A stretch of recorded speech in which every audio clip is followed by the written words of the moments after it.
వెంటనే మేము రెండు విషయాలు డిమాండ్ చేస్తున్నాం. తక్షణమే రోజుకు 2 టీఎంసీల నీళ్లు తేవచ్చు ఎల్లంపల్లికి వెళ్ళి. 7 మోటార్లు ఉన్నాయి ఎల్లంపల్లిలో. 7 మోటార్లు నడిపితే 22,000 క్యూసెక్కుల నీళ్లు మిడ్ మానేరుకు వస్తాయి. ఎందుకు 3 మోటార్లే నడుపుతున్నావు? ఎందుకు 3 నడుపుతున్నావు? ఎందుకు నీళ్ళని సముద్రం పాలు చేస్తున్నావు?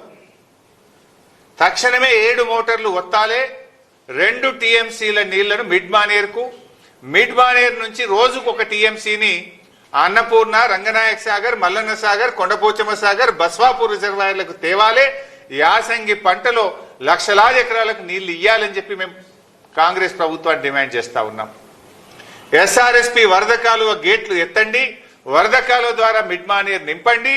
మిడ్ మానేరు నుంచి ఉన్న కాళేశ్వరం మోటార్లను ప్రారంభించి అన్ని రిజర్వాయర్లు, చెరువులు, చెక్ డ్యాంలు అన్ని కూడా నింపాలని చెప్పి మేము ప్రభుత్వాన్ని డిమాండ్ చేస్తున్నాం.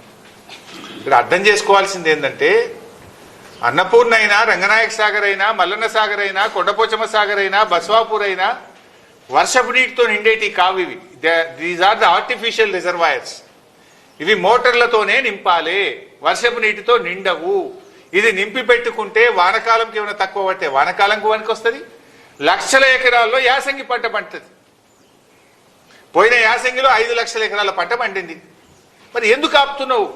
అరే కళ్ళ ముందు నీళ్లు సముద్రంలో కుదరబట్టి ఏం గోస పెడతావు? రైతుల్ని ఎరువులు ఇయ్యక గోస పెడతావు, పంటల బీమా లేక గోస పెడతావు, వ్యవసాయ పనిముట్లు అంతకే అసలే ఇయ్యవు. ఆ ఉన్న నీళ్లను సముద్రం పాలు చేసుడేంది?